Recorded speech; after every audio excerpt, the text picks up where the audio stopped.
rafa'a dzikrahu wa rafa'a kulla man takhatta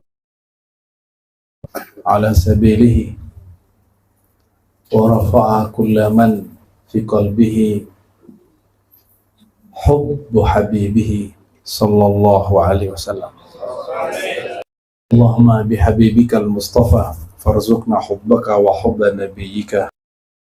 Amin ya Allah. Berkah Sayyidina Muhammad, kekasih Engkau, mohon beri kemurahan kami agar semoga Allah Ta'ala mengekalkan kita dalam cinta kepada Allah, cinta kepada Rasulullah SAW, cinta kepada pewaris-pewaris Rasulullah, zuriat-zuriat Rasulullah, cinta kepada sesama mukmin. Amin ya Rabbal. Maka semakin nur itu masuk ke dalam kalbu, semakin lembut. Semakin nur itu tembus ke dalam dada, dadanya semakin lapang. Agama bukan mempersempit pikiran, agama melapangkan pikiran, melapangkan dada, menerangkan hati, membebaskan jiwa dari penjara-penjara yang disebut oleh Nabi SAW, ad-dunya sijnul mu'min. Dunia itu penjara mukmin. Dunianya pejabat, jabatannya, gajinya, tunjangannya. Dunia orang kerja, karyawan, jam kerjanya, gajinya, posisi-posisinya. Dunianya orang majelis, ada nggak dunia orang majelis? Ada. Dunia orang majelis itu majelisnya viral, yang ngajinya banyak, itu dunia. Dunianya kiai ustadz, habib, lain lagi.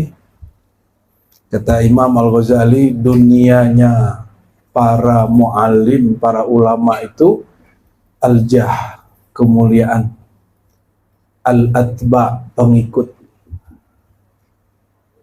Karena kalau banyak ada kemuliaan, ada pengikut, ada jadwal, maka jadwal itu juga dunia. Lalu mana yang akhiratnya seorang mu'alim? Ilmu yang diajarkan. Jadi aktivitas mengajar itu akhiratnya. Kalau yang khidmat sama, aktivitas berkhidmat, ikut ngaji, mengorbankan waktu, mengurangi jam tidur, itu bagian dari akhiratnya orang khidmat. Jangan salah, guru-guru itu juga khidmat. Namun di tengah jalan kadang-kadang kita digoda oleh diri kita sendiri, ya, digoda oleh was-was sendiri. Sejahat-jahat orang, dia tidak akan jahat karena gangguan orang lain. Yang jahat itu dalam diri kita. Ini ada suara jin nih Pak Haji nih. Ya. Jin apa nih? Jin mikrofon. Nah, kita coba ganti. Cuma jin begini nggak menakutkan. Jin-jinan. Allahumma sholli ala sayyidina Muhammad. Kalau orang pesantren dunianya jumlah santri, bangunan baru, beli tanah baru. Ya, betul nggak? Apa akhiratnya? Aktivitas mengajar. Nah, namun kadang aktivitas mengajar ini namanya syaitan. Adakah syaitan diam melihat orang mencintai Allah? Adakah? Adakah syaitan membiarkan seorang sibuk kolbunya dengan akhirat? Nggak ada. Maka setiap orang ada godaan-godaannya masing-masing. Syaitannya ulama lebih kuat daripada syaitannya umara. Apalagi dari syaitannya muridnya. Kalau ulama itu syaitannya ulama juga. Dan syaitan yang paling berbahaya, kata Syekh Abdul Qadir Jilani, syaitan yang merasuk dalam tubuh manusia. Jadi hakikat syaitan itu yang mengaku diri. Selama kita mengaku, itulah yang lain disebut inna a'da'ika mamalajan. Baik syaitanmu yang paling berat ada syaitan internalmu, syaitan yang di dalam dirimu. Maka kita berlindung setiap hari, bacalah doa ini, Allahumma inni a'udzubika min syarri nafsi. Ya Allah, lindungi aku dari setan diriku. Ya, semoga Allah jaga kita semua, amin ya rabbal alamin. Doakan kami istiqomah di jalan Allah, ya. Nah, ini adab punya guru, ya, adab punya guru. Jangan bicarakan guru kecuali dengan kebaikan, ya. Kalau kita nggak cocok dengan guru, tawakuf, husnuzon kepada guru. Apalagi gurunya seorang mursyid. Mursyid mengajarkan zikir, mengijazahkan aurat, hati-hati. Kalau sanad dia bersambung ke wali, tiadalah wali punya murid kecuali muridnya juga wali. Walaupun sang guru tidak mengaku-ngaku dirinya wali. Kalau kita sakiti hati wali, Allah turun tangan. Namun seorang guru juga harus mau ukur-ukur diri, ya. Makanya Imam Al-Haris Al-Muhajir, dia lebih sibuk mengukur dirinya daripada mengukur muridnya. Bernamalah beliau Al-Muhasibi. Dia menghitung kesalahannya lebih banyak daripada dia menghitung kesalahan orang, ya. Jadi saling memperbaiki diri. Semoga Allah Ta'ala memberi cahaya kolbu kita, amin ya rabbal, sehingga terangnya bukan terang lilin. Kita terangi orang tapi kitanya rusak, ya. Waduh, ini ada jin lagi nih Pak Haji nih. Wah, ini memang baterainya nih Pak Haji. Sakaratul maut. Inna lillahi wa inna ilaihi raji'un. Aman Pak Haji, aman, ya. Cuma ini suaranya siap-siap aja ada sus. Ada baterai baru kah? Ya, maaf, Habib. Saya insya Allah tabarruk buka kitab Hilyatul Aulia. Mending yang ini Pak Haji. Baterai untuk yang ini aja, ya.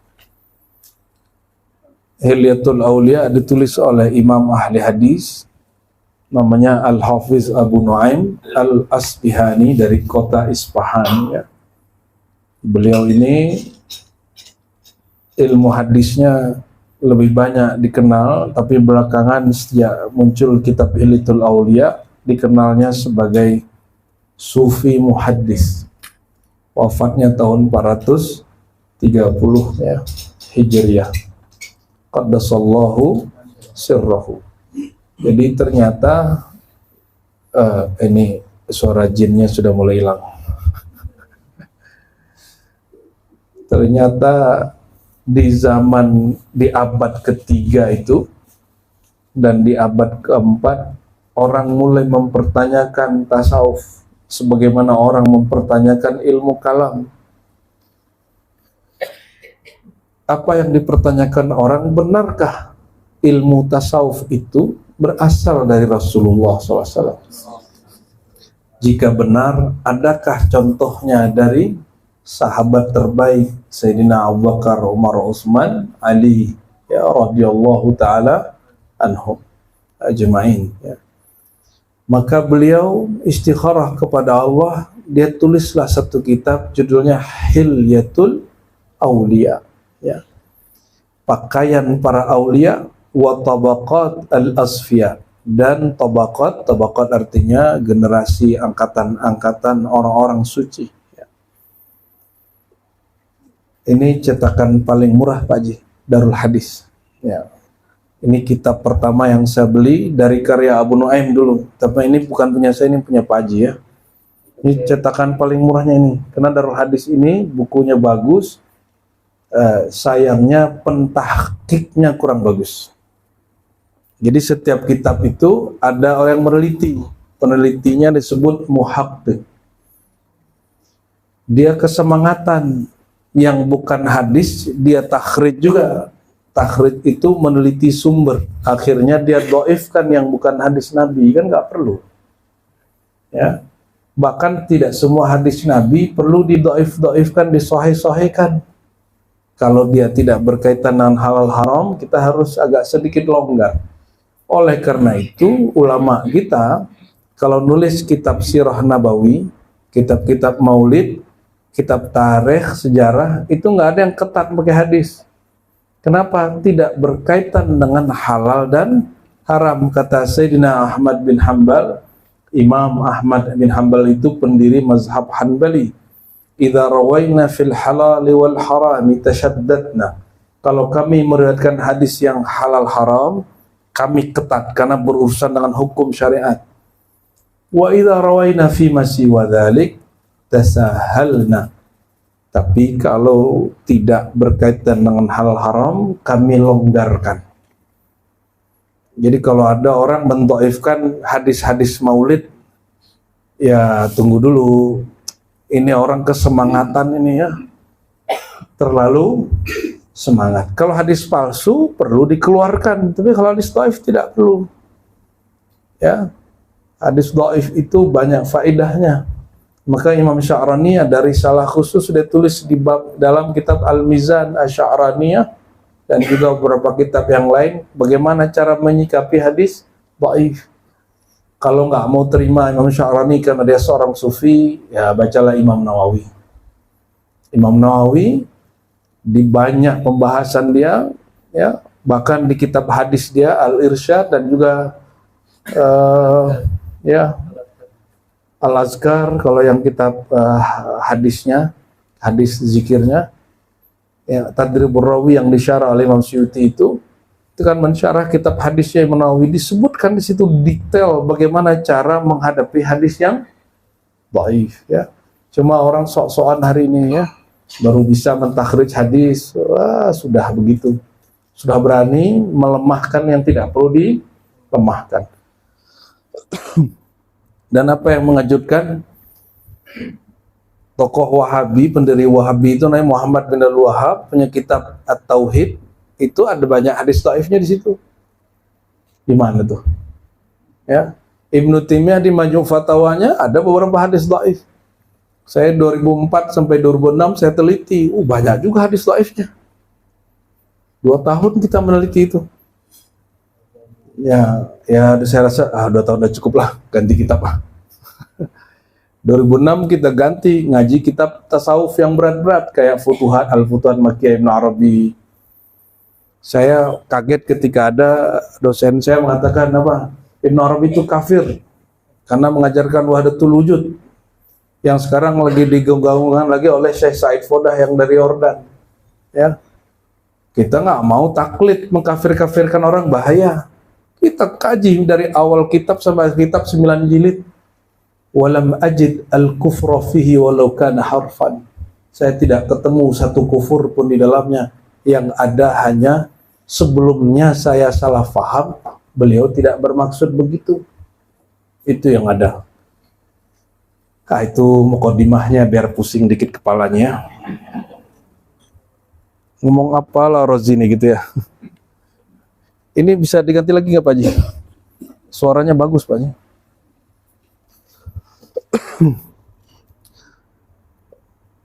Imam ahli hadis.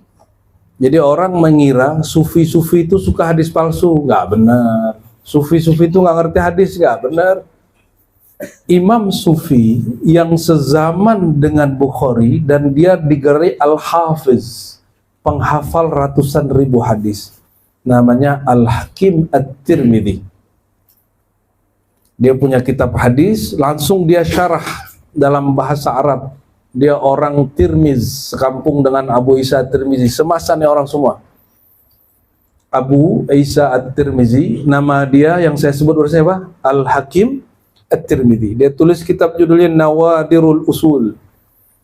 Usul-usul yang aneh, apa yang jarang dibahas orang, ya.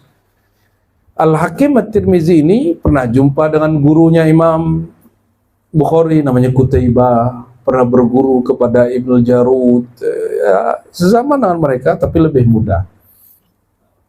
Dia mengatakan apa? Saya prihatin ahli hadis nulis kitab cuma menyebutkan hadis tapi tidak menjelaskan. Maka dia tulislah kitab Nawadirul Usul, dia jelaskan maknanya. Dan dia menjelaskan dengan limpahan nur Allah di kolbunya, dia bahas lengkap. Ada akidahnya, ada fikihnya, ada tasawufnya. Asbab beliaulah kemudian orang tidak sebelah mata lagi memandang tasawuf, bahwa tasawuf ini betul, ini warisan rohani baginda Rasulullah Sallallahu Alaihi Wasallam, ya. Lalu di abad ke-4 dan ke-5 di wafat Abu Nuaim ini, dia tulis lagi, itu berdasarkan tokoh. Dia mulai dari Sayyidus Sahabah Sayyidina Abu Bakar As-Siddiq, ya, sahabat pertama yang menjadi khalifah setelah Nabi Muhammad Sallallahu Alaihi Wasallam. Sebelum masuk ke mereka, kalau umur panjang nanti setiap kesini saya bedah kitab ini aja Pak Haji, ya. Ya, insya. Tapi coba berapa jilid itu? 1, 2, 3, 4, 5, 6, 7, ya, 8. Kiamat juga kayaknya belum selesai kitabnya. Maka nanti kita tidak akan baca semua, kita baca mana yang relevan. Karena ini kan bukan pesantren, jadi nggak perlu baca huruf per huruf. Dibaca mana yang relevan untuk tempat ini. Insya, karena ini pembukaan, tadinya mau agak serius sedikit, request dari Bundur ini nih, ya, langsung ke kolbu. Aduh, kalau saya lihat wajah-wajahnya ini belum wajah kolbu semua ini. Ya, pelan-pelan lah, karena kolbu itu tidak dibahas di dalam fikih kecuali niat, tidak dibahas dalam ilmu akidah kecuali hanya tasdik. Ya, apa itu iman? Tasdik dalam kolbu, kan begitu aja kan?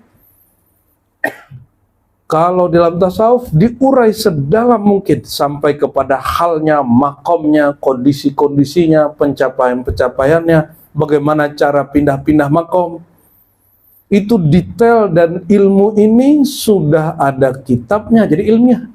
Sudah ada sekolah rohaninya namanya Thariqah. Sudah ada rektornya, mursyidnya. Cuma mereka mursyid tanpa pangkat, tanpa jabatan, tanpa tunjangan dari pemerintah. Kan enak juga kalau mursyid dikasih tunjangannya dari pemerintah, jadi kita nggak perlu lagi buka usaha ini, usaha itu kan. Ya, ini cuma ngayal-ngayal aja nih. Ya, ternyata ngayal-ngayal begini nggak boleh juga, Kiai. Allahumma sholli ala Muhammad. Kan nggak adil kan? Rektor-rektor, profesor-profesor, dosen-dosen membahas tasawuf dapat tunjangan, tapi Syekh Sufinya sendiri nggak dapat tunjangan, kan? Nggak adil kan? Nggak adil menurut ente, menurut aneh juga dikit. Cuma Allah ini lebih baik, jadi jangan pernah minta keadilan Allah, rugi. Mintalah kemurahan Allah. Makanya jangan kemudian membatasi rezeki dengan gaji-gaji, dengan tarif-tarif dan honor. Bukalah jalan itu seluas-luasnya, ya. Berkah Allah itu lebih luas daripada honor yang didapat. Itu sebabnya Al-Fakir kalau ceramah kemanapun tidak pernah pasang tarif, malah sering balikin, ya. Bahkan pulang dengan terima kasih sering, terima kasih Ustaz, Alhamdulillah. Gak apa-apa itu. Kenapa? Rezeki kita bukan dari amplop, bukan dari honor. Emang berapa sanggup seorang membayar kajian Ma'rifatullah itu berapa sanggup? Ya, kalau ditimbang satu kalimah Allah itu, kata Nabi, menceritakan Nabi Musa ini nanya, ya Rabb, tolong khususkan aku dengan satu zikir. Kata Allah Ta'ala, hadis ini hadis hasan, ya. Qul la ilaha illallah, bacalah la ilaha illallah. Lalu kata Nabi Musa, ya ini juga semua makhluk juga tahu. Yang spesial lah, ya Allah bermanja-manja juga Nabi Musa ini. Nabi Musa ini pakar negosiasi kepada Allah. Itu bahasa halusnya, bahasa lainnya mendebat Tuhan gitu. Ya, tapi debat kehambaan. Ini kalau debat kehambaan ini beda dengan debat setara. Kata Allah, kamu nggak percaya Musa? Oke, ambillah kalimah la ilaha illallah itu, taruh di satu timbangan, ambillah nilai dunia, taruh di bagian timbangan yang lain. Lihatlah wahai Musa, mana yang lebih berat. Ini baru kalimah nih, belum ma'rifatnya. Baru kalimah Allah la ilaha illallah. Nabi Musa lihat, ternyata lebih berat kalimatullah. Satu kalimat lebih luas. Maka kolbu-kolbu yang Allah beri cahaya, nur kalimatullah, belum nurullah, baru nur kalimah, baru nur nama. Dia sebut la ilaha illallah, la ilaha illallah. Dia baca itu terus. Itu kolbunya sudah lebih berat daripada bumi dan langit. Ya, makanya di Quran di surat Al-Muzammil Allah berfirman, inna sanulqi alaika qawlan thaqila. Sungguh kami akan tumpah ruahkan kepada engkau wahai Muhammad kata yang sangat berat. Itulah al-kalimah thayyibah la ilaha illallah, diringkas dalam isbat illallah. Illallah itu intinya pada ruhul kalimah, yaitu Allah. Makanya di ayat ke-8-nya wazkurisma rabbik, sebutlah nama Rabbmu, penciptamu, pemberi rezekimu, yang memberikan hayat di dalam jasadmu. Siapa namanya? Makanya zikir Allah diulang-ulang di kolbu bukanlah bid'ah. Justru itu adalah perintah dari Rabbul Izzah yang menurunkan Al-Quran. Jadi saya mengimbau kalau ada ustadz mengatakan bid'ah, pikir-pikir lagi lah, bacalah ayat ini, gak usah pakai tafsir aneh-aneh. Ya, ntar kita kasih kitab nanti panjang lagi debatnya. Menurut kiai ini, menurut ulama ini, Quran diadu-adu dengan menurut. Ya. Ini nggak perlu ditafsir, ayatnya sudah sharih, kecuali yang perlu dijelaskan itu yang ghamid, sesuatu yang dia samar. Kurang jelas nggak nih? Wazkurisma rabbik, sebutlah nama Rabbmu. Lain dengan kalimat ya ayyuhalladzina amanu zkurullaha, ya wahai orang beriman, uzkuru, zikirlah kepada Allah. Ini jelas, tapi masih ada samar-samarnya ini. Tapi kalau isma rabbik, kalau zikrullah dapat berarti sholawat, dapat berarti amal soleh, dapat berarti majelis ilmu. Tapi kalau isma rabbik, ini wadih fi ghayatil wuduh, sangatlah jelas.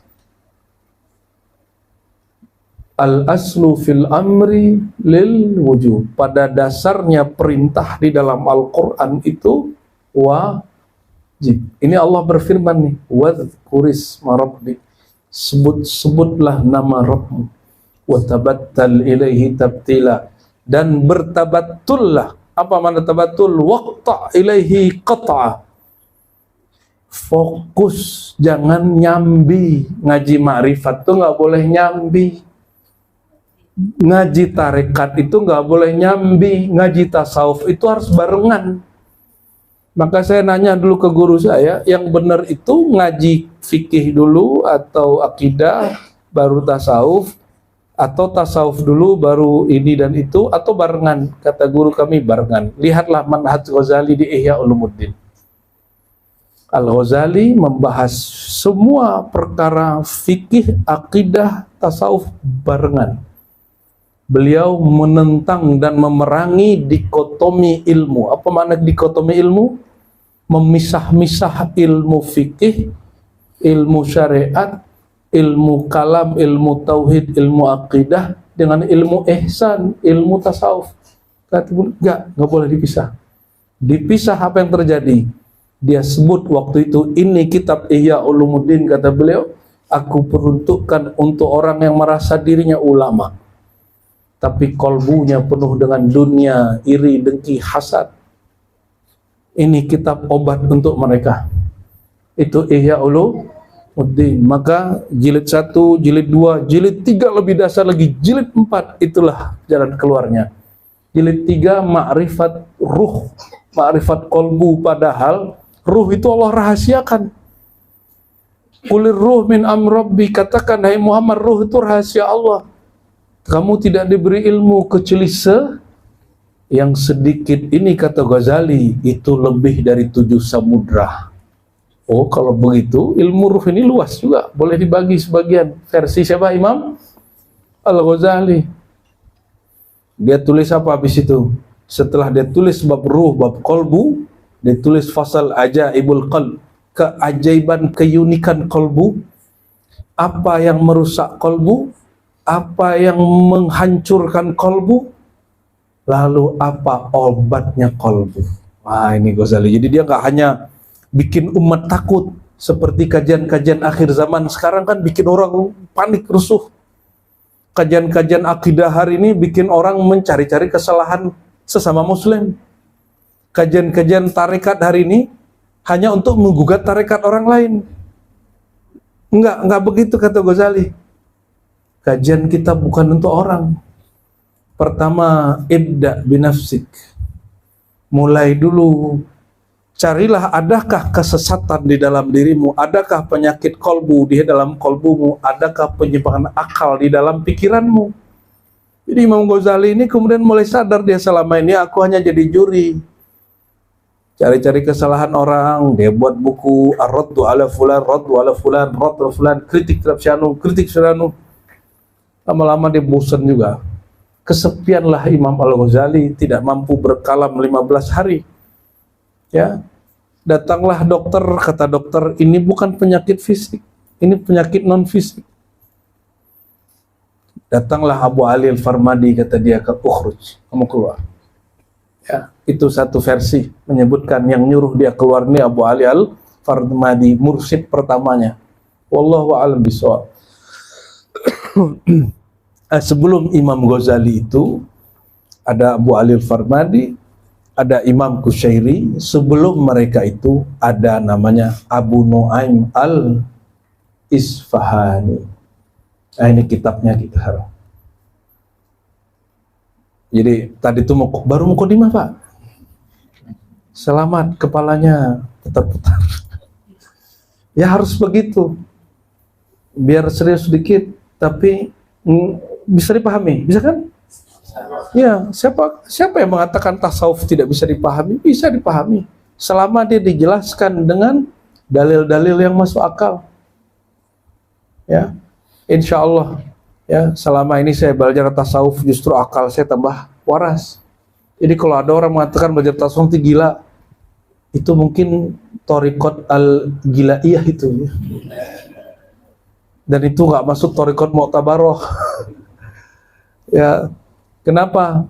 Karena yang pertama, dari awal saya ngaji tasawuf sampai hari ini, guru saya mengatakan basic kita Ar-Razi, asas akidahnya Ahlus Sunnah. Kalau enggak Ahlus Sunnah, batal tasawufmu.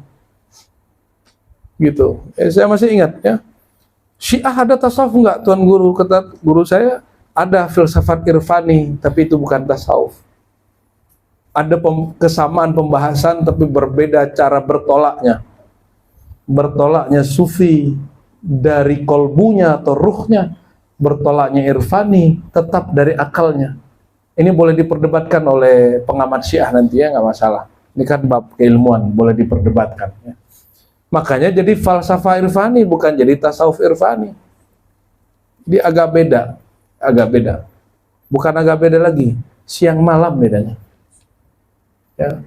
Siang malam perbedaan irfani dengan tasawuf, tapi ada kesamaan bahasan, itu aja bedanya. Kita masuk ini langsung saja ke satu fasal yang dikasih judul oleh muhakiknya Arkanut Tasawuf. Setelah disebutkan beberapa hadis ya, lalu muallif musannif menjelaskan tentang mabani tasawuf. Sebelum itu mari kita baca suratul Fatihah untuk rohani Rasulullah SAW, untuk semua para anbiya mursalin, semua para sahabat ahlul bait, semua para wali, para mursyid, guru-guru kita, ashabul silsilah, ahli ijazah, ahli sanad, lahumul Fatihah.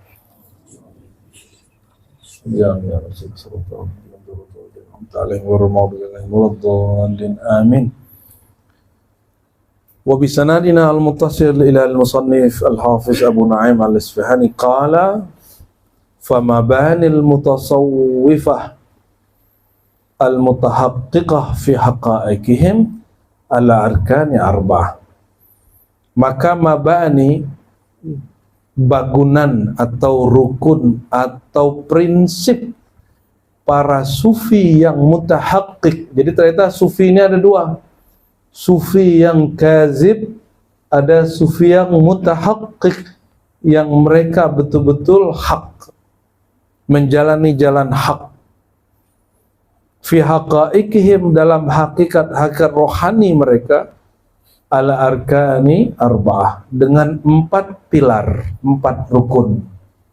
Coba kita cek nanti kalau udah belajar tasawuf, belajar ma'rifat, apakah 4 ini ada? Ya, ini ngaji-ngaji ringan-ringan dulu ya guru ya. Guru Fajrin kan kajiannya sudah ngeri ya. Tolong didoakan guru ya.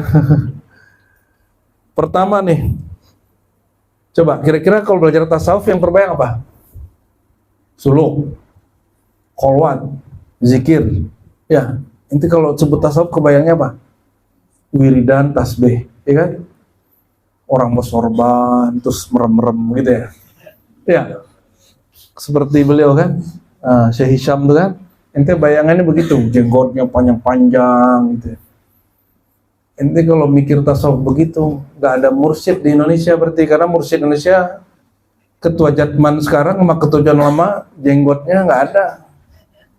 Habib Lutfi Jatman lama dengan Jatman yang baru Kiai Ahmad Halwani nggak berjenggot. Gimana tuh? Jadi jangan nilai sufi itu orang berjenggot.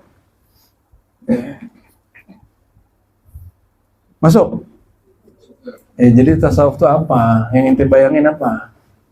Speak up. Ente kalau bayangin tasawuf apa? Apa yang ente bayangin? Hah? Belum ada bayangan? Abu-abu. Ini kalau nyebut tasawuf apa bang? Hah? Pembersihan hati. Oke, mulai masuk lah. Tapi udah terlalu serius itu. Ya, terlalu serius itu. Gimana Tuan? Kalau di Singapura orang nyebut kata tasawuf tuh kebayangnya apa? Penyet kolbu sehati dua-duanya. Menurut antum apa? Kenal Allah. Ente punya bocoran. Ini jawabannya paling benar ini. Cuma sayang ini kitab bukan punya saya, kalau nggak saya kasih buat ente. Kata Abu Nu'aim Asfihani setelah dikumpulkan ajaran sahabat tabi'in, salafus saleh. Jadi kita punya salaf. Salaf kita jelas, ada silsilah sanadnya, dapat dibuktikan kesahihannya. Jadi saya kalau ngaji thariqah, satu zikir pun illallah, Allahu itu bernasab itu zikir.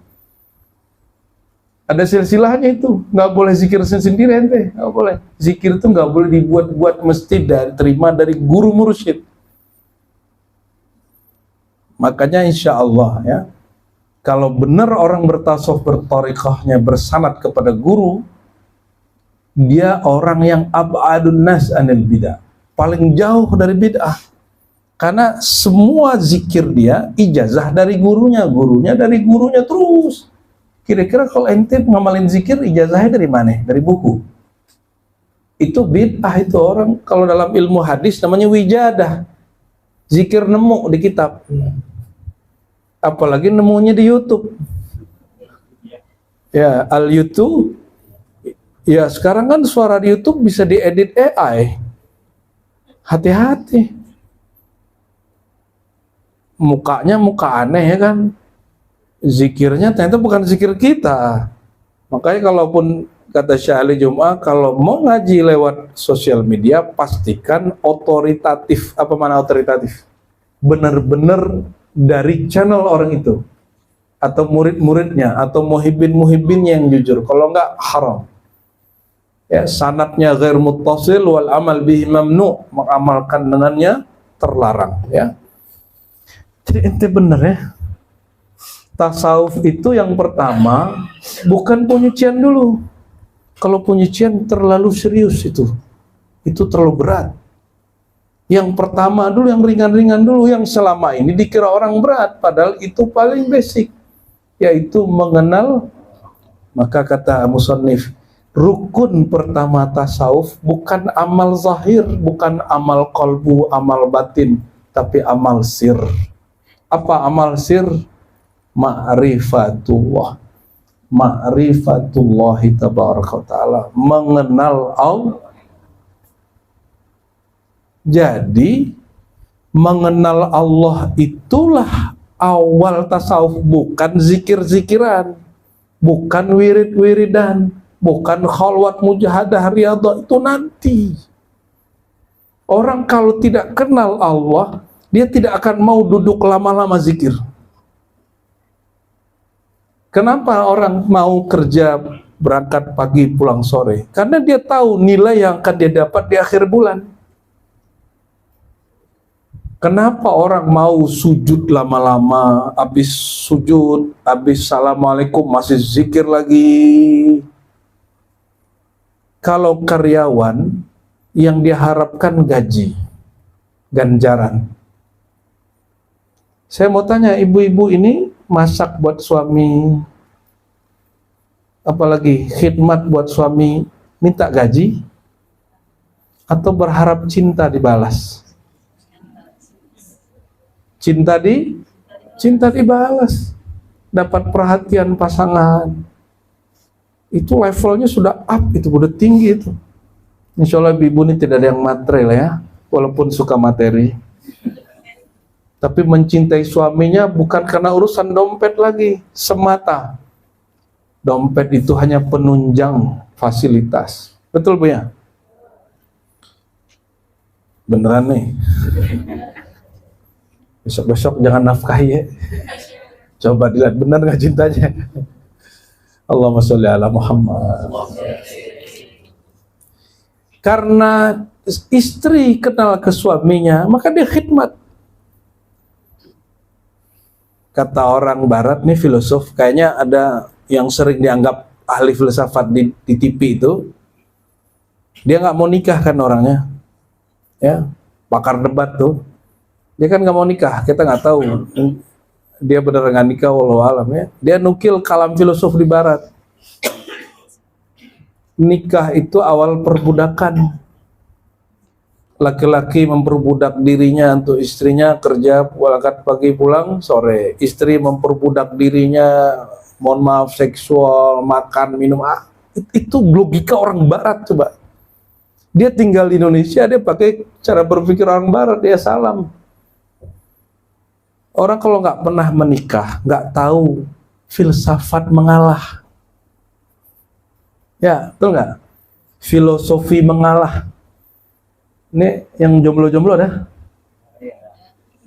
Ente masih jomblo? Pasti ente nggak tahu cara mengalah.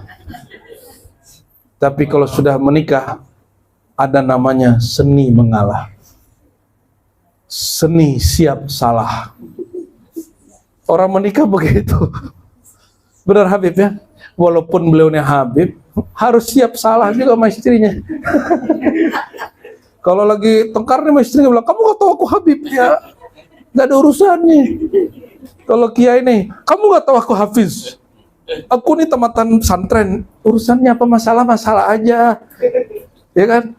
Orang kalau udah nikah gak pandang lagi, mau nasabnya, masa lalunya, Hafiz Qurannya, mursyid lewat.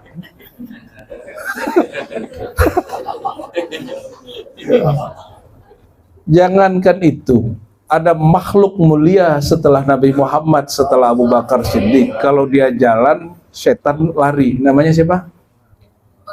Itu dibentak bininya, dia diam aja. Ini bukan alasan loh ibu bentak suami.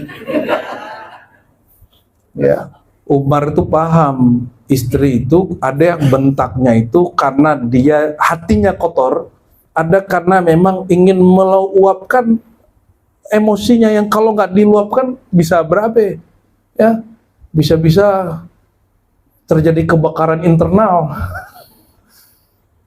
Nah, ini harus dipahami oleh laki-laki ya. Jadi menikah itu nggak semudah yang ente bayangkan lah emang, tapi lebih indah dari yang ente bayangkan. Allahumma sholli ala sayyidina Muhammad. Gimana enggak makan bareng ya kan, tidur tayang nemenin, jalan-jalan, nikmat orang menikah itu. Tapi giliran tengkar, dunia seperti neraka. Allahumma sholli ala sayyidina Muhammad. Ini diambil dari kalam Imam Junaid al-Baghdadi. Apa kata Imam Junaid al-Baghdadi? Imam sunnah. Imam sunnah ini ya, salafus Jadi beliau punya salafnya. Nggak tahu kalau yang di luar tuh ngaku salafnya, ada salafnya tidak, wallahu alam ya. Kata Imam Junaid, ibadah pertama itu bukan ruku sujud. Ibadah pertama itu engkau mengenal kepada siapa engkau ruku dan sujud. Kalau mengenal suatu objek, seseorang yang dikenal pertama kali, sifatnya atau namanya? Ya, kita mau kenalan nih sama, misalnya nih, jomblo-jomblo nih mau kenalan sama cewek, langsung nanya, kamu kerjaannya apa? Gitu ya? Kamu kesukaannya apa? Enggak kan? Kita pertanyaan apa? Namanya siapa, Neng? Namanya siapa, Dek? Gitu kita nanyanya. Enggak langsung, kamu alamatmu di mana? Kasih dong nomornya. Digamper itu sama dintar. Jadi ketika orang mengenal Allah, walillahil matsalul a'la, kepada Allah lebih tinggi lagi kiasnya, permisalannya. Jika mengenal makhluk Allah harus melalui nama, maka mengenal Allah yang maha mulia juga melalui nama. Setelah kenal nama, baru kenal sifat yang punya nama. Setelah kenal sifat yang punya nama, barulah kenal rahasia-rahasia dia. Ini yang menikah ini kan sudah tahu rahasia pasangannya kan? Bunyi ngoroknya, bau keteknya, ya kan? Termasuk kebiasaan terindahnya, tahu semua. Kebiasaan buruknya, ya, sampai jadi lagu kan, kekuranganmu adalah kesempurnaanku. Ada nggak percaya itu ya? Itu mah cara-cara cowok untuk gombalin bini ya itu ya. Allahumma sholli ala sayyidina Muhammad. Wa ma'rifatullah itu turunannya apa? Ma'rifatu asma'ihi wa sifatihi wa af'alihi. Mengenal nama-namanya, sifat-sifatnya, dan af'al perbuatan-perbuatannya. Kok nggak masuk zatnya ya? Oh, disinilah berarti ada penyimpangan hari ini kalau orang mengatakan ma'rifatuz zat. Oh, enggak juga. Enggak begitu. Ini tasawuf dalam definisi umum. Ma'rifatullahnya cukup kenal nama, kenal sifat, kenal af'al. Karena sudah ada dalilnya di Quran, di sunnah. Adapun mengenal zat, itulah rahasia yang ada di kolbu setiap wali Allah. Yang kalau dia buka, batal kewaliannya, atau dia dimatikan beberapa waktu setelahnya. Makanya tidak masuk kan di situ. Hanya 3 ma'rifat. Ma'rifat nama, ma'rifat sifat, ma'rifat af'al. Ma'rifat zat gak dimasukkan. Terus kenapa Syekh Arsyad Al-Banjari, Syekh Abdul Somad Palembani, ya, Syekh Nafis, Daud Fatani, Yusuf Al-Maghazari, Abdul Rauf Singkili memasukkan yang keempat, yaitu ma'rifatuz zat. Hanya sebatas menjelaskan bahwa di atas langit adalah, di atas gunung ada gunung yang lebih tinggi, di atas makom ada makam tanpa makom. Laisa kamislihi syai', karena dia tidak berupa, dia tidak ada sesuatu permisalan terhadapnya. Maka ma'rifat zat itu adalah rahasia yang Allah tanam keilmuannya di dalam ruhnya para kekasihnya. Itulah yang membuat Sayyidina Muhammad SAW jumpa Allah tidak pingsan. Ya, kata Imam Hakim Tirmizi, semua para nabi hanya diberikan ilmu sampai nama, sifat, af'al. Paling tinggi af'al, paling tinggi sifat. Hanya Nabi Muhammad yang diberikan ilmu ma'rifatuz zat. Hanya Nabi Muhammad SAW. Itulah kerahasiaan dalam lembaga diri beliau, yang jika beliau wariskan kepada para pengikutnya, itu menjadi rahasia sirrul walayah. Oleh Syekh Abdul Qadir Jilani, dari sir ini dia bungkus-bungkus lagi mana yang kira-kira boleh dibuka, disebutlah sirrul asrar. Oleh Syekh Al-Qurani diringkas, ditalkhis, ditahzib, jadilah yang sekarang kita kenal. Jadi itu nggak langsung karya Syekh Abdul Qadir Jilani, itu sudah ditahzib oleh Al-Qurani, gurunya Abdul Rauf Singkili di Madinah, mursyid 40 thariqah. Kalau kita bullshit, kalau beliau ya sebut saja aku ini hina, ya nggak pantas kita megang-megang begitu, beliau yang pantas. Dia ringkas-ringkas, jadilah itu. Maka uslub bahasa Sirrul Asrar bukan gaya gramatikal, gaya bahasanya Syekh Abdul Qadir Jilani, tapi gaya bahasa ulama-ulama setelahnya. Mungkin ada kitab Sirrul Asrar yang aslinya. Itu cuma apa yang dibuka? Dia tidak buka juga rahasia zat. Dia hanya buka pintu mengenal Allah adalah mengenal diri. Dia bukalah bagian diri yang mana yang bisa berkoneksi kepada zat. Itu doang. Dia tidak pernah buka ma'rifatuz zat. Jadi setinggi-tinggi kajian para aulia dari dulu, ya, dia hanya buka lembaga diri yang paling dalam, paling sejati dalam diri. Man arafa nafsahu faqad arafa rabbuh. Siapa kenal dirinya, kalau kenal nama diri, sifat diri, af'al diri, maka bisa nanti dibalik, fanakan nama, kenal nama Allah. Fanakan sifat, kenal sifat Allah. Fanakan af'al, kenal af'al Allah. Fanakan zat, kenal zat. Nah, gimana cara mengamfanakan zat? Ah, inilah yang tidak dibuka dalam kitab itu. Ya, beliau hanya mengatakan pintu orang mengenal dirinya dua. Satu taubat, kedua talqin zikir. Talqin tauhid ma'rifat. Talqin itu artinya dua, mengajarkan zikirnya, dan yang kedua mengajarkan ma'rifatnya. Maka metode talqin itu sekarang maknanya jadi sempit. Orang talqin itu sekarang cuma talqin zikir baiat. Enggak. Talqin itu adalah bimbingan guru kepada muridnya untuk datang kepada Allah. Maka di dia ulama itu kan, ya, mandallana, ya, gimana fasnya kayak, ya Allahumma sholli ala man bihi dallana ila, saya lupa deh, baru tadi siang kita baca. Ya Allah, ya, sampaikan sholawat salam kepada orang yang dia menunjukkan jalan kami kepada Engkau, gitu, ya. Allahumma sholli ala Rasul. Salah satu kitab maulid yang paling saya suka itu dia ulama itu, ya. Cuma karena kesibukan ngaji hadisnya lebih banyak dari baca maulid, jadi saya bilang dulu ke teman saya yang maulid tiap hari, maaf akhi, aku maulidnya dengan ngaji hadis. Tolong hibur kami dengan maulid yang itu. Jadi saya coba dengerin maulid, tapi nggak pernah menghafalkan kitab maulid. Yang kita hafalkan kitab-kitab hadis dari dulu. Cuma Allah punya kuasa lain. Saya tidak orang taunya kajian tasawuf.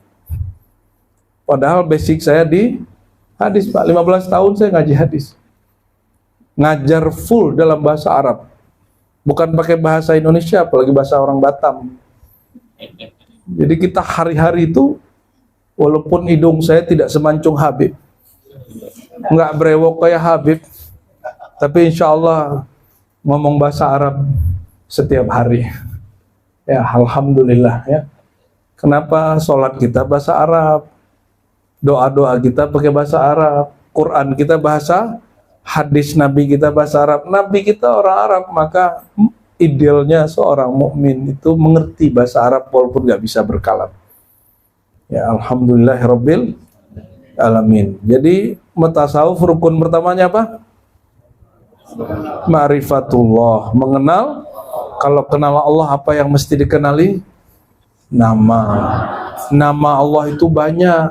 Yang wajib dikenali berapa? Enggak, wajib satu aja, Allah.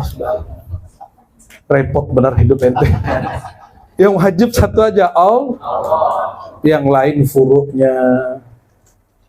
Yang lain furuknya nama.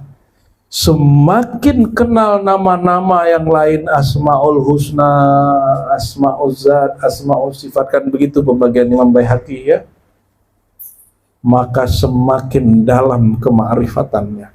Jadi apa barometernya, bukan barometer lain, apa indikatornya orang yang arif billah? Jangan sembarang-sembarang ngasih gelar arif billah. Al-arif billah itu kalau versi kitab ini menguasai 3 ilmu ini. Mengenal nama minimal 99 nama itu sudah mendarah daging nurnya dalam dirinya. Nur di situ artinya ilmu, dia mengilmui itu. Tiadalah nama kecuali ada cara berta'alluq dan cara bertakhalluk. Ada beberapa nama-nama zat tidak boleh berta'alluq, tidak boleh bertakhalluk kata Ghazali. Tapi di syarah ulama lain boleh, tapi dengan cara yang lain. Insya Allah doakan nanti bulan puasa ini saya selesaikan buku syarah uraian Al-Asmaul Husna. Jadi kita lagi nulis juga. Tadinya mau sok-sokan pakai bahasa Arab, tapi kasihan nanti orang Batam nggak bisa baca. Karena orang Batam yang bisa bahasa Arab boleh dihitung. 1, 2, 3, 4, 5, nah paling berapa orang lah ya. Jadi kalau pakai bahasa Arab yang dapat cuma sebagian orang. Orang-orang itu nggak perlu ditulis buku itu. Maka saya kemudian nulis pakai bahasa Indonesia ya. Tapi baru 30%. Doakan nanti bulan puasa selesai. Insya Allah ya. Semoga doanya nih mustajabnya malam ini. Barulah yang kedua. Yang tadi itu. Memperbaiki kolbu, memperbaiki diri. Kalau mau memperbaiki diri, mobil nih langsung dibuka aja, langsung dibongkar mobilnya, atau apa? Sebelum memperbaiki kendaraan, apa yang dilakukan? Mencari dulu masalahnya. Berarti harus mengerti ilmu tentang si mobilnya. Kalau mau benerin mesin harus tahu ilmu tentang mesinnya. Kalau ingin benerin diri harus mengenal di gampang tuh. Jadi tasawuf itu pertama kenal Allah dengan semua perangkat tadi, yang kedua mengenal pintu mengenal Allah, yaitu mengenal. Kalau mau memperbaiki, yang dibenerin itu yang sudah baik atau yang rusak. Jangan seperti apa kalau dokter tuh yang bisa menghancurkan sel-sel baik itu apa namanya, di kemo apa ya? Nah, jangan pakai teori kemo. Tasawuf ini enggak, dia buat pemetaan, di screening dulu. Di bagian manakah di dalam dirinya ada penyakit? Itu caranya pakai istighfar. Jadi seorang guru itu tidak semuanya diberikan kasyaf langsung. Tapi ketika dia mentalkin muridnya, dia mulai setelah syahadat, dia mulai istighfar. Astagfirullah. Dia nggak perlu buka mata. Astagfirullah. Semua muridnya baca istighfar. Nanti gurunya mulai screening. Astagfirullah, dosa mataku, astagfirullah. Dan semua muridnya ikut. Nanti ketahuan di mana rusaknya. Oh, di pandangan, di pendengaran, sampai ujung kaki. Ya, kalau pernah berdosa sekali saja di bagian tubuh itu dan dia sadar itu dosa, pasti dia kemudian menangis atau minimal bergetar. Tapi kan ada orang yang dosa fisik zahirnya nggak banyak, tapi dosa kolbunya yang banyak, karena dia merasa tidak berdosa, merasa dirinya suci, perjuangannya suci. Kalau di kalangan para mu'alim nih, ini beliau-beliau ini kayak kami ini, ujiannya satu. Ujian saya itu, ini saya kasih tahu ya, ujian saya itu merasa berilmu. Saya nggak tahu Pak Kiai barangkali sama, Habib barangkali sama. Kalau Habib ada tambahan, ujian bernasab. Ya, sama nasib. Ya. Tapi ada tambahan lagi, karena saya alhamdulillah dibesarkan di dunia thariqah dan diangkat jadi mursyid oleh guru. ujian merasa mursyid, itu lebih berat lagi. Sedikit saja ada rasa merasa mursyid, sudah nggak, muridnya nggak ada yang usul kepada Allah, dirinya aja nggak usul pakai muridnya. Itu lo ngeri itu ya. Jadi jangan dikira jadi mursyid itu enak. Kewajiban dia maintenance kolbunya lebih dahsyat, dia detik per detik dia harus perhatiin dirinya, nafas naik, nafas turun, nggak boleh kesusupan. Kesusupan, disitulah para mursyid itu kemudian rusak dirinya, rusak majelisnya, rusak murid-muridnya. Nafas. Karena kalau guru itu, mohon maaf, orang thariqah itu dizikir dengan seluruh darahnya, tulangnya, dagingnya, uratnya sudah zikir semua. Ada zikir lataif, 7 latifah, kolbunya zikir, semua dizikirkan. Organ luar, organ batin, organ semua, sampai otak, sampai sel terkecil di otak itu diajak zikir semua. Disebut kullu jasad. Satu sel berzikir. Di mana masuknya? Syaitan nggak masuk lewat itu. Makanya di Quran dikatakan syaitan itu datang dari depan, dari belakang, dari apa? Dari mana? Gimana? Min amamihim, ya. Ya itu ya. Min khalfihim, kiri kanan, bahkan dari atas enggak ya? Enggak. Karena atas ini tempat turunnya khatir. Khatir Rabbani namanya. Khatir itu lintasan dari Allah, dia masuk lewat di bagian ubun-ubun, tembus langsung ke dalam kolbu. Dari kolbu tembus ke dalam sir. Jadi ada juga ilmunya, mengetahui ini ilham dari syaitan atau bukan, harus tahu dari mana dia datangnya. Hati-hati, ini banyak mursyid kena habis zikir, abahnya habis zikir, Pak Yai ini habis zikir, kemudian dapat ilham, atau ilhamnya ilham setan. Ya, makanya ada mursyid ngangkat Imam Mahdi. Kalau mursyid ngangkat Imam Mahdi, berarti dia lebih tinggi dari Imam Mahdi dong. Halo. Ya, cuma karena merasa dapat ilham habis zikir. Kalau habis zikir, siapa tahu ilhamnya muncul dari depan, syaitan itu. Dari belakang, syaitan itu. Tapi kalau turunnya dari atas pun jangan dibayangkan dari atas. Itu maksudnya the khatir Rabbani. Ya. Adaan. Jadi kita diajarkan guru sampai sedetail itu, supaya tidak ada yang namanya waswas syaitani. Waswas syaitan dianggap ilham. Jadi kalau ada orang datangin beratas halu, saya tanya balik, pertanyaan ente datangnya dari mana? Jangan-jangan ente sendiri halu, ya kan? Jangan-jangan pertanyaan sendiri muncul dari kesombongan dirinya, bukan karena kemurnian pertanyaan yang ada di dalam diri. Ini yang amalan Syekh Abdul Qadir Jilani. Kata Syekh Abdul Qadir Jilani, aku tidaklah makan, tidaklah minum, tiadalah nikah, tiadalah kawin, tiadalah cerai, tiadalah jalan, tiadalah safar, tiadalah mukim, tiadalah ngajar, tiadalah diam, tiadalah bicara, kecuali izin dari baginda Rasulullah SAW. Rasulullah sudah wafat tahun 10 atau 11 Hijriah. Syekh Abdul Qadir tahun 400-an. Di akal ente nyampe nggak? Kalau akalnya belum di-upgrade, nggak nyampe. Gimana minta izin sama orang yang sudah wafat? Gitu ya? Boleh nggak bilang mengatakan Nabi mati? Boleh nggak? Kalau saya seorang mufti, saya akan hukum semua ustadz yang mengatakan Nabi mati. Kalau muftinya mufti di Saudi. Kalau di Indonesia mufti nggak digaji. Fatwanya pun tidak berkekuatan hukum. Inilah, ini orang samping sini kan mufti nih. MUI kan.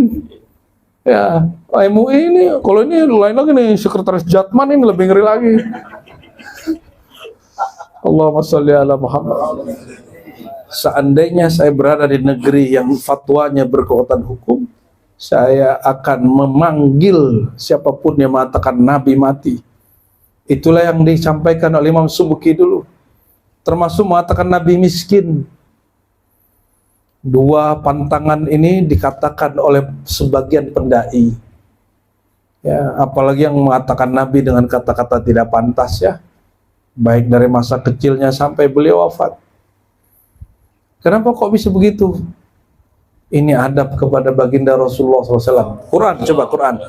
Jangankan Nabi, para syuhada dilarang, dan larangan di Quran ini yufidu tahrim. Dilarang mengatakan syuhada mati. Wala taqulu liman yuqtalu fi sabilillahi amwat. Jangan sekali-kali engkau, bukan jangan sekali. Jangan gitu aja. An-nahyu. Jangan engkau mengatakan orang yang berjuang fisabilillah lalu gugur itu mati. Saya mau tanya, lebih mulia Nabi atau para syuhada? Syuhada ini kan gak semua orang ulama, maka aulia ulama lebih tinggi daripada syuhada. Jangankan mengatakan Nabi dan wali mati, syuhada walaupun dia gak ulama, gak boleh dikatakan mati. Paham maksudnya? Jadi mulai malam ini tidak ada lagi yang ngomong Nabi mati tahun berapa gitu, ganti wafat. Wafat itu artinya kesempurnaan, bukan mati. Oleh karena itu Allah menggunakan istilah itu ke Nabi Isa, inni mutawaffika wa rafi'uka ilai. Sungguh aku menyempurnakan engkau. Bahasa Arabnya wafat, mutawaffika mewafatkan engkau. Nah, kata wafat boleh dipakai untuk menggantikan istilah itu. Karena Allah gunakan untuk Nabi Isa, berarti boleh untuk semua para nabi. Nah, ini istinbat ahkamnya begitu. Ya. Allahumma sholli ala sayyidina Muhammad. Sudah jam berapa ini? 12. Tambah ngeri ini. Jadi kalau memperbaiki suatu barang harus kenal dulu barangnya secara komprehensif. Kalau enggak nanti coba-coba. Sebagian orang yang memperbaiki motor, mobil, begitu. Begitu juga sebagian dokter. Sebagian dokter ini kadang ya nggak tahu ini penyakit apa nih, cobain dulu ya, cobain ini, akhirnya jadi kelinci percobaan pada manusia. Ya, adalah beberapa kawan kita, kawannya ya sebelum operasi masih saya hello, cium, selesai operasi nggak sadar-sadar lagi pasangannya. Ada 1-2, ya, ada 1-2. Karena nggak tahu lah percobaan atau ya maklum kedokteran ini kan juga bukan ilahiyah. Itu basyariah. Maka jika ada kesalahan dalam kedokteran karena memperbaiki jasad yang zahir, mungkin juga ada kesalahan sebagian mursyid dalam memperbaiki diri murid-muridnya. Karena coba-coba itu kira-kira kiasnya begitu. Ya, apalagi praktek, kalau praktek ini praktek tanpa izin. Adakah orang mengajar tarekat tapi tanpa izin gurunya, ada nggak? Faktanya ada nggak? Ada. Itu malpraktek jadi mursyid. Sebagaimana ada orang bikin praktek kedokteran tapi dia nggak dapat izin, ya.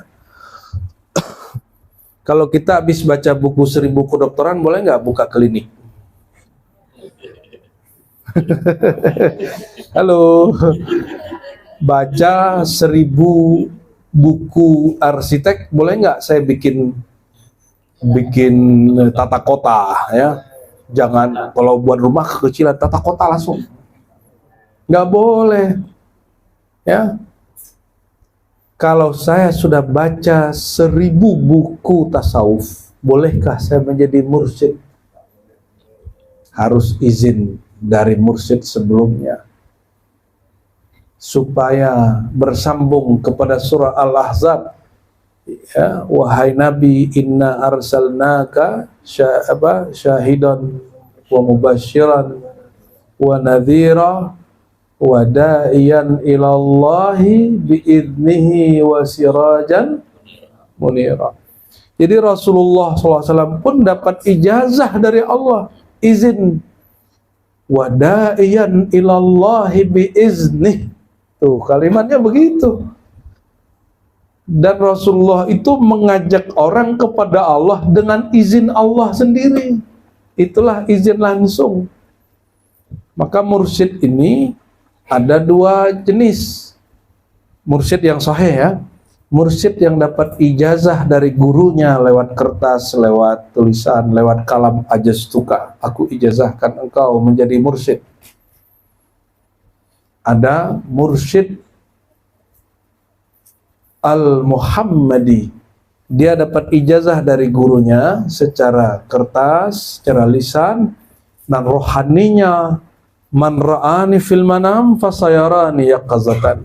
Siapa yang berjumpa aku di alam bawah sadarnya mimpi, Allah akan perjumpakan, diberikan rasa jumpa itu di saat dia jaga.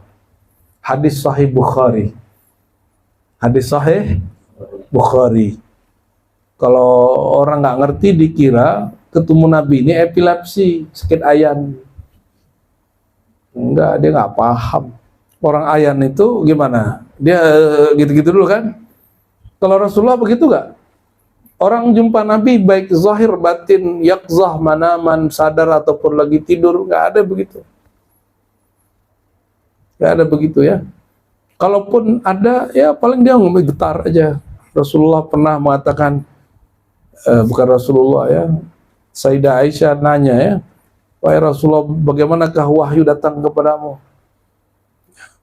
Kemudian di hadis yang lain disebutkan Nabi pernah kedatangan wahyu lagi musim dingin itu berkeringat. Ya.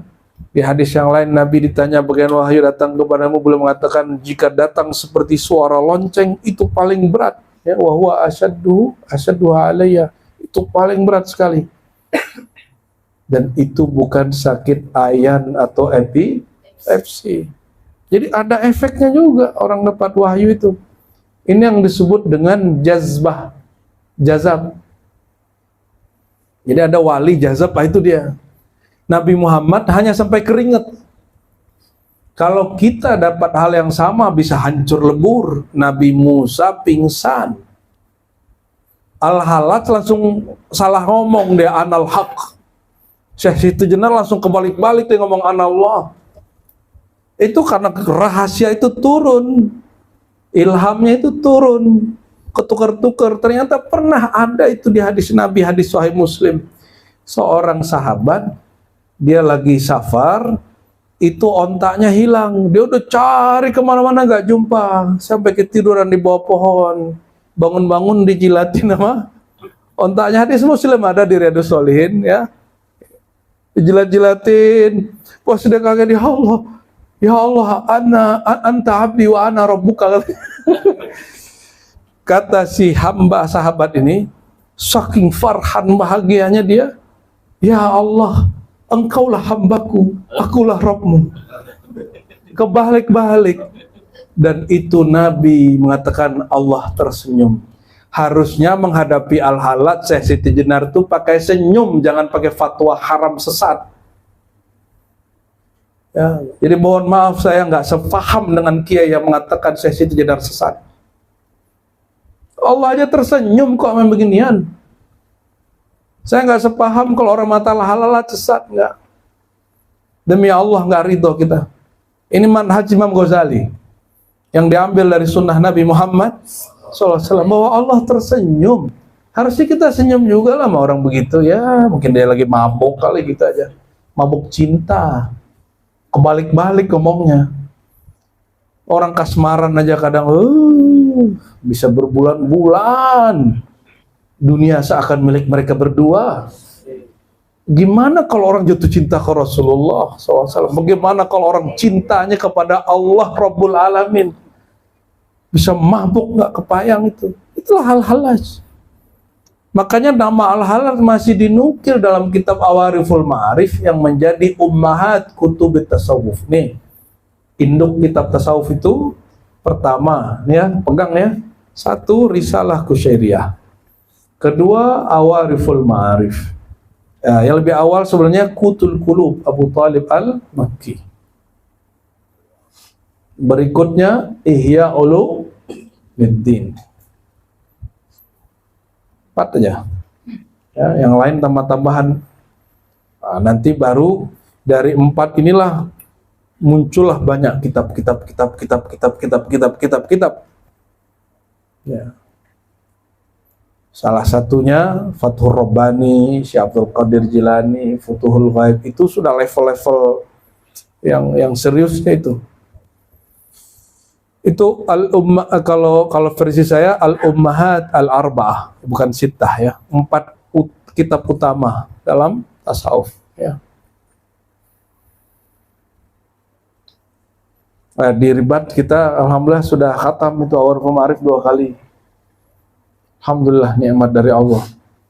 Risalah Kusyairiyah kita bikin di masjid dulu di Bintaro. Alhamdulillah juga secara global sudah selesai. Ya. Hikam itu turunannya sudah ya. Hikam itu bukan kitab induk yang 4 itu. Dia turunan dari yang 4 itu. Terus apa tadi?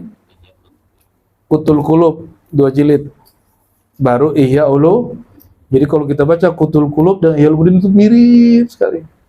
Karena Imam Ghazali banyak terinspirasi oleh Imam Abu Thalib Al-Makki, pengarang Kutul Qulub. Baik, kembali ke sini. Jadi rukun tasawuf kedua adalah sebelum memperbaiki diri apa dulu? Mengenal diri. Diri ini terbagi, kalau yang mau diperbaiki tabiat zahir harus kenali diri yang zahir. Kalau ingin memperbaiki diri yang hakiki, diri yang batini, diri yang sirri, maka harus mengenal ya. Kalau tubuh itu, kalau dalam biologi namanya apa? Kalau anatomi, ada anatomi biologis, ada anatomi nafsaniyah pada jiwa sukma, ada anatomi qalbiyah, qalbu, ada anatomi sirriyah, dan ada yang dirahasiakan Allah, anatomi ruhaniyah. Ada anatomi semua ya. Kalau bahasa guru kami dulu namanya lembaga diri. Ini dipakai oleh Buya Hamka. Ya, Buya Hamka buat buku lembaga diri. Cuma karena bukunya dia seorang sastrawan, jadi bahasanya agak ya ala sastrawan lah, bukan bahasa ilmuwan ya. Harus mengenal diri. Nah, ringkasnya ujung mengenal diri itu bukan supaya kita mengenal menjadi Tuhan. Hari ini orang kalau kenal diri ujung-ujungnya tiadalah zat aku kecuali zat Allah. Akhirnya dia salah paham, dikira zat dia berganti jadi zat Allah. Tiadalah sifat aku kecuali sifat Allah. Karena nggak mengerti teks aslinya. Maksudnya kan begini, fana binasalah zat aku, yang baqa hanya zat Allah.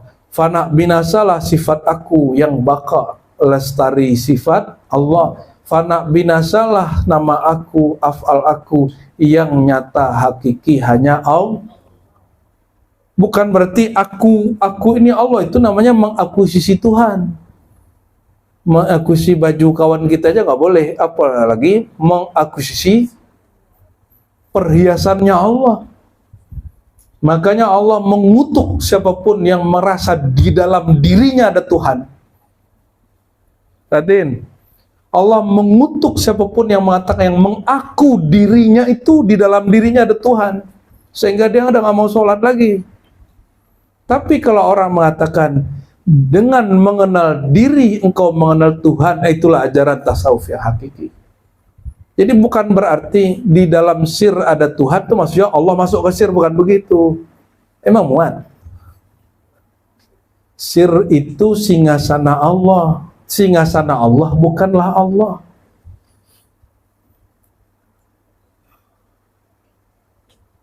Masjid itu Baitullah, betul nggak? Allah tinggal di masjid. Kata Imam Ghazali, qalbul mu'min Baitullah. Di mukhtasarnya lain, qalbul mu'min arsyullah. Qalbu mu'min yang pertama itu qalbu fuad. Qalbu mu'min yang kedua itu sir. Bahwa sirnya mu'min singgasana Allah, itu yang disebut sir. Tapi perhatikan, rumah atau singgasana istana Allah bukanlah Allah. Gimana? Ini mulai pemanasan ini. Tambah malam, tambah seru. Ngaji kita begini harus malam. Kalau siang-siang tuh garing gitu ya. Karena kalau ngantuk bisa dilewatin, alam bawah sadarnya menjadi sadar. Disitulah orang merasakan rasa zauk itu menjadi tajam. Maka kata Imam Suyuti, jangankan ilmu tasawuf, ilmu hadis pun kata beliau, bukan dengan bitamanni wala la'alla wala laitani. Ilmu ini bukan dengan semoga aku bisa begini, semoga aku enggak. Ilmu ini bisahar, Anda harus bergadang. Ya. Enggak cukup menghafal, enggak cukup membaca, dia harus begadang. Ngapain begadang? Bisa mutola'ah, bisa muzakarah, bisa begini nih. Ini juga talqin, tapi talqin kajiannya. Ada talqin thariqahnya, itu beda. Ini talqin ilmunya, ya. Tadi kalau ada barang rusak harus kenal dulu apa yang disebut barang tidak rusak. Ya benar nggak? Udah tahu mana anatomi yang rusak, baru dibenerin yang rusaknya. Jangan sampai diganggu yang tidak rusaknya. Kalau perlu dibongkar, harus tahu cara masangnya. Ini banyak yang boleh membongkar, tapi tidak mampu cara memasangnya. Habis dibikin orang penasaran, tapi nggak diobati penasarannya. Ya. Habis buka kajian khusyuk, tapi nggak diajarkan cara khusyuknya. Habis buka kajian zikrullah, tapi tidak ditalkinkan cara zikirnya. Ya.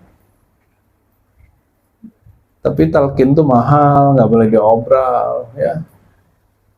Talqin itu mahal, tidak boleh maka diribat. Kalau kami belum punya surau atau majelis yang betul-betul diijazahkan di daerah, kok boleh talqin di situ. Harus orangnya datang ke Jakarta. Makanya teman-teman di Singapura itu beberapa orang ya bulan lalu ya itu ke Jakarta. Nggak mau tahu saya. Ya. Ilmu ini nggak boleh diobral, mohon maaf. Kecuali di Singapura atau di Batam sudah ada surau atau majelis binaan ribat, langsung diijazahkan. Maka baru boleh gurunya, mursyidnya ngutus khalifahnya untuk bikin talqin di situ. Kalau nggak nanti dia melanggar kebesaran nama Allah itu sendiri. Jadi mohon maaf, kenapa udah berapa kali ini ijazah talqinnya bertalqin umum saja ya, umum, belum ada yang khusus. Karena talqin thariqah itu nanti ada wazifahnya, ada tugas-tugas hariannya. Takut nggak sanggup, ngaji-ngaji aja dulu. Karena ngaji ma'rifatullah itu ruhnya thariqah. Ngaji ma'rifatullah ruhnya. Kalau zikiran nggak kenal yang nama yang disebut dalam zikir, gimana? Ya capek, ya. Itu yang bikin orang lelah berzikir. Kenapa baru 15 menit udah mulai ngantuk zikiran tuh ya. Tapi giliran buka YouTube, buka TV Netflix, 2 jam pun kita ini. Bahkan 15 episode pun Korea khatam. Kenapa? Karena ada yang dilihat, ada yang didengar, tahu jalan cerita. Inilah bedanya orang belajar thariqah. Di thariqah itu ada kaifiatnya. Minimal setengah jam dia nggak akan beranjak. Kalau sudah suluk 24 jam. Karena sudah tahu metodenya. Walaupun kalau lagi zikir pikiran kita akan diganggu. Jadi kenapa kalau sholat, zikir, pikiran itu macam-macam? Benar nggak? Oh sama semua ya. Kasihan deh lo. Berarti zikirnya jangankan tembus ke kolbu, nembus otak aja belum. Jadi kalau zikir, sholat, pikirannya masih kemana-mana. Kata Imam Shibli, kolbu, kolbani, 2 kolbu. Kolbun mustaghillatun bid dunya wa kolbun mustaghillatun bil akhirah. Ada kolbu yang sibuk dunia, ada yang sudah sibuk akhirat. Saya tambahkan yang ketiga, kolbun yishtaghallat bi rabbid dunya wal akhirah. Yang dia sibuk dengan Tuhannya dunia dan Tuhannya ya Imam Shibli lagi ngomong ke orang awam. Kolbu ada 2. Kolbu sibuk dunia, Saat dia beramal akhirat, pikiran dunianya masuk ke amalnya. Begitu nggak? Tadi sholat maghrib, sholat isya, kebayang-bayang makan malam nggak? Ya, kebayang ini itu. Ya udah, akui sajalah kolbuku ini masih tertawan oleh dunia, sehingga dalam amal akhirat pun masih kepikiran baca Quran, masih berharap apa? Sholawat 400 biar jadi duit. Masih begitu? Berarti amal akhirat di hatinya masih dia sudah amal akhirat, tapi karena ghalabahu hubbud dunya, karena cinta dunia menguasainya, sudah beramal akhirat pun dunia kolbunya masih belum hilang, ya. Dan sebaliknya, kalau kolbu yang sudah sibuk akhirat, ya, dia masuk ke urusan dunia, semangat akhirat di bawah. Semoga malam ini naik tingkatnya. Syukur-syukur sampai yang ketiga, kolbunya sibuk dengan pemilik dunia dan akhirat. Itu yang disebut al-arif billah, orang yang kenal Allah, ya. Ya, jadi rukun tasawuf kedua mengenal diri, rusaknya di mana, apa penyebabnya, ma'rifat waswasnya, lawannya diri yang merusak diri, cara-cara lawan merusak diri, ya. Wa ma'rifatu wasawisil adu wa makaidihi wa madallihi, ya. Jadi mengenal diri itu akan otomatis mengenal musuhnya diri. Bahwa musuh diri sendiri adalah dirinya sendiri. Syaitan itu sebenarnya diri kita sendiri. Kegelapan dalam diri itulah syaitan yang berbahaya. Kalau setan jin mah gampang. Baca tawus kabur dia. Baca kulkul yang 3 hilang dia. Baca ayat kursi nggak ada lagi dia mendekat. Tapi kalau yang di dalam diri, mau baca ayat kursi 70.000 kali, dia tetap bersemayam. Wa ma'rifatud dunya wa ghururiha wa tafniniha wa talwiniha. Yang berikutnya, ini nomor 4. Tadi apa? Mengenal diri yang merusak diri. Yang kedua mengenal was-was musuh. Yang keempat mengenal dunia, tipuannya, indahnya, warnanya. Kayak tadi, dunianya orang khidmat beda dengan dunia jamaah, jamaah beda dengan guru, guru antara guru ini dengan guru lain lagi. Dunianya dosen dengan dunianya kiai beda. Ya, dunianya ustadz yang ada di sosmed dengan ustadz yang tidak ada sosmed beda lagi. Beda-beda. Coba nanti nih Ustadz Khairul nih kalau dikomentari orang, dibully orang di sosmed, hatinya berubah nggak? Apalagi dibully secara zahir. Kalau kita nggak dihargai orang secara online, tersinggung, gimana kalau offline? Kita ini nggak perlu dihargai orang. Kalau kita tahu harga diri kita nggak perlu dihargai oleh orang-orang yang mengerti. Hanya orang-orang yang mengerti yang akan menghargai. Makanya orang-orang yang kenal mutiara nurullah, nur ilmu itu, dia nggak sedih kalau ada yang merendahkan dia. Dia juga nggak jumawa kalau ada yang puja-puji dia. Kenapa? Karena dia punya pengenalan rahasia terhadap barang yang dia pegang itu. Oleh karena itu, orang paling percaya diri, orang yang paling kenal diri, ya. Orang yang percaya diri, orang yang kenal dan mengenal diri adalah pintu mengenal Allah Rabbul Izzati. Ya. Kembali ke ungkapan tadi, ini bukan hadis, man arafa nafsahu faqad arafa rabbahu, diriwayatkan dari Yahya bin Muaz Ar-Razi, dimimpikan oleh Imam Ibn Arabi. Dia bertanya, ya Rasulullah, kata ahli hadis ini bukan hadis, betulkah demikian? Enggak, itu kalamku. Oleh karena itu Ibn Arabi selalu mengatakan qala Rasulullah, ya. Orang yang mengkafirkan Ibn Arabi nggak tahu udah berapa kali mimpi ketemu Nabi, ya. Cuma hanya persoalan wahdatul wujud tidak paham, ya. Apalagi wahdatul syuhud, Sunan Muki Mana Sunan Mugi? Ya, beliau nanya sebenarnya apa perbedaan waktu wujud, waktu syuhud dan segala macam. Nanti selesai ngaji aja lah ya. Itu diurainya tanpa mic. Gak boleh pakai mic itu jelasin, gak boleh live juga. Ya, kalaupun saya keceplosan jelasin di luar itu hanya keperluan ilmiah. Ya, barangkali itulah pembukaan kajian tasawuf kitab Hilyatul Aulia. Ternyata anaknya Pak Haji namanya Aulia. Betul Bunda ya? Alhamdulillahirabbil alamin. Semoga para guru saling menguatkan ya. Semoga tidak ada dalam hatinya ghillun ya. Semoga para guru, para habaib, para kiai, para masyayikh saling wa ta'awanu 'alal birri wat taqwa. Kalau ada kekurangan saling menutupi, kalau ada kelebihan saling berbagi. Allahumma sholli ala sayyidina Muhammad.